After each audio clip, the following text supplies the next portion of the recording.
গত 5 মাসে সরকারের পক্ষ থেকে যেই সমস্ত পদক্ষেপগুলো নেওয়া হয়েছে তার একটি সুনির্দিষ্ট পেশাগত বিস্তারিত বিবরণ জনসমক্ষে দিলে পরে লোকের কাছে বোধগম্য হবে আসলে এই সরকার এই পদ্ধতিতে কি নিয়েছে এবং করেছে তো অনেক।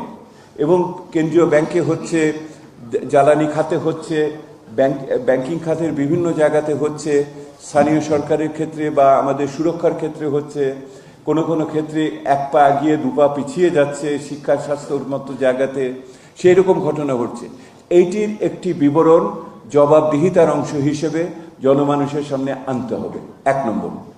2 নম্বর হলো যে আগামী 6 মাস খুবই গুরুত্বপূর্ণ সময় দেশ এবং জাতির জন্য, এবং যতক্ষণ না আগামী বাজেট না আসছে তার আগে আগামী 6 মাস সরকার কি অর্থনৈতিক ব্যবস্থাপনায় কি পরিকল্পনা নেয় এবং তাদের লক্ষ্য উদ্দেশ্যগুলো কি, এর পরিমাপগুলো কি, এইগুলোকে একত্রিতভাবে একটি পরিকল্পনা জনগণের সামনে দিতে হবে। আপনার মনে রাখতে হবে, যদি সংসদ থাকতো তাহলে কিন্তু এগুলি দিতে তারা বাধ্য হতেন, এবং যেহেতু সংসদ নেই তাহলে জনগণের কাছেই এটা প্রত্যক্ষভাবে সরাসরি তাদের দিতে হবে। আগামী 6 মাসে কি কি অর্থনৈতিক সংস্কার হবে, সেই সংস্কারের ফলে মূল্যস্ফীতি, টাকার মান, মুদ্রার হার, আমার সুদের হার ইত্যাদি বিষয়াদি কোথায় পৌঁছাবে, এইটার একটি লক্ষ্য দিতে হবে। শুধুমাত্র এটা ইংরেজিতে আমরা বলি ওপেন এন্ডেড, মানে চেষ্টা করছি হবে এইটুকু বললে হবে না, আরেকটু দায়বদ্ধতার ভিতরে আমাদের সরকারকে নিতে হবে। 2 নম্বর কথা। 3 নম্বর, বর্তমান সরকার সীমিত সময়ের সরকার, এটা আমরা বুঝি, ইন্টারিম গভর্নমেন্ট, অন্তর্বর্তীকালীন সরকার।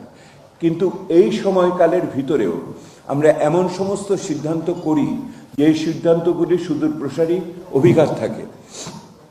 বিনিয়োগ তার একটা জায়গা। বিনিয়োগ যদি না বোঝে যে আগামী দিনে তার সীমারেখাটা কি, তার পরিস্থিতি কি হবে, তাহলে বিনিয়োগ করার ক্ষেত্রে বিভিন্ন ধরনের সমস্যা দেখা দেয়, দ্বিধা সংশয় দেখা দেয়। একই রকমভাবে কর্মসংস্থানের ক্ষেত্রে শিক্ষার মান, স্বাস্থ্যসেবা, পিছিয়ে পড়া জনগোষ্ঠী কি সমর্থন পাবে, এইটা পরিষ্কার হতে হবে। এখন যে সমস্ত সুরক্ষা কর্মসূচি ছিল সেই সুরক্ষা কর্মসূচির কার্যকারিতা কিভাবে বৃদ্ধি করা হবে সেইগুলোও পরিষ্কার হতে হবে। সেহেতু আমাদের বক্তব্য হলো যে এই যে 6 মাসের প্রকল্পের একটি কর্মসূচির পাশাপাশি একটি মধ্যমেয়াদী পরিকল্পনার দরকার। যেহেতু 8ম পঞ্চবার্ষিক পরিকল্পনাকে স্থগিত করে দেওয়া হয়েছে, ঠিকভাবেই করা হয়েছে, কিন্তু এই 8ম পঞ্চবার্ষিক পরিকল্পনায় যেই সমস্ত অকল্পনীয়, অলৌকিক, অবাস্তব লক্ষ্যমাত্রা দেওয়া হয়েছিল, এর দায়িত্ব কে নেবে? এই দায়িত্ব তো নিতে হবে যারা এইটাকে প্রস্তুত করেছিলেন, এবং এইটা শুধুমাত্র রাজনীতি দিয়ে ব্যাখ্যা করলে হবে না, পেশাদারিত্বের জবাবদিহিতা এখানে দিতে হবে।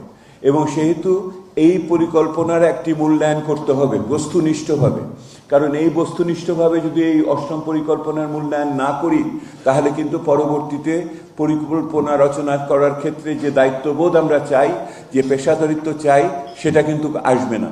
কিন্তু এই সরকার তো 5 বছরের জন্য আপাতত মনে হচ্ছে না ওনারা আকাঙ্ক্ষা করছেন, কিন্তু অন্তত বছর 2 তো লাগবে মনে হচ্ছে, নাও লাগতে পারে, সেটা তাদের রাজনৈতিক সিদ্ধান্তের ব্যাপার।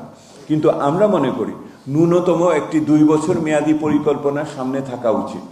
একটি 2 বছর মেয়াদী পরিকল্পনা সামনে থাকলে পরে বিভিন্ন সংস্কারগুলোকে এর আবরণে আমরা দেখতে পারি। কিভাবে আমার মূল্যস্ফীতি, বিনিয়োগ, কর্মসংস্থান, স্বাস্থ্যসেবা, সামাজিক সুরক্ষা, এগুলোকে আমার একটা মধ্যমেয়াদী পরিকল্পনায় আমার আনতে হবে, এবং ওই মধ্যমেয়াদী পরিকল্পনা এমন হবে যাতে প্রয়োজনে এটাকে আরেকটু বাড়ানো বা কমানোর সুযোগ যেন থাকে। এটার এক ধরনের নমনীয়তা থাকতে হবে। আমরা ফ্লেক্সিবিলিটির কথা বলি, অনেকে এটাকে রোলিং প্ল্যানের কথা বলেন। আমাদের বাংলাদেশে একসময় 2 বছর মেয়াদী পরিকল্পনা হয়েছিল 80-র দশকে। যেহেতু একটা মধ্যমেয়াদী পরিকল্পনা খুব দ্রুত দরকার, সরকার বিভিন্ন ধরনের কমিটি করেছে, সেই কমিটিতে আমার কলিগসরাও আছেন, সেই কমিটির সেই রিপোর্ট ইত্যাদিকে আত্মস্থ করে একটি মধ্যমেয়াদী পরিকল্পনা খুব দ্রুততার সাথে দরকার।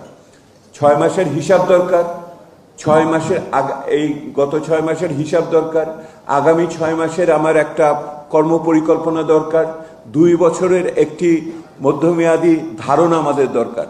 এই মধ্যমেয়াদী ধারণা যদি সামনে না থাকে তাহলে আমরা বিদেশিদের সাথে কিন্তু কথা বলতে পারবো না।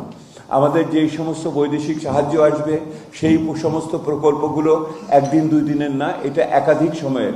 ওনারা এবং তা একই রকমভাবে আমাদের যারা এখানে বাজার সুবিধা দেন, অন্যান্য বিষয়ে দিয়ে আছেন, তারাও বুঝতে চান এখানে আমাদের বিনিয়োগের পরিবেশ কেমন থাকবে, সেইটারও ওখানে নিশ্চয়তাগুলো, সংস্কারের নিশ্চয়তাগুলো ওখানে থাকতে হবে। যেহেতু আমাদের তৃতীয় প্রস্তাব হলো একটি মধ্যমেয়াদী পরিকল্পনা লাগবে। চতুর্থ যেটা আমরা বলেছি সেটা হলো যে আপনারা অনেকেই চিন্তা ভাবনার ভিতরে আছেন যে এলডিসি থেকে বেরোবেন কি বেরোবে না। আপনাদের কাছে আমরা পরিষ্কার করে বলি, আমরা বিভিন্ন তথ্য উপাত্ত মূল্যায়ন করে দেখেছি। আপনারা জানেন যে জাতিসংঘে যে তথ্য উপাত্তের ভিত্তিতে বাংলাদেশকে 2 বার ইতিমধ্যে এইখানে পথে আছে বলে, সঠিক বলে মনে করেছে, এখনো সেই মূল্যায়ন কার্যকর।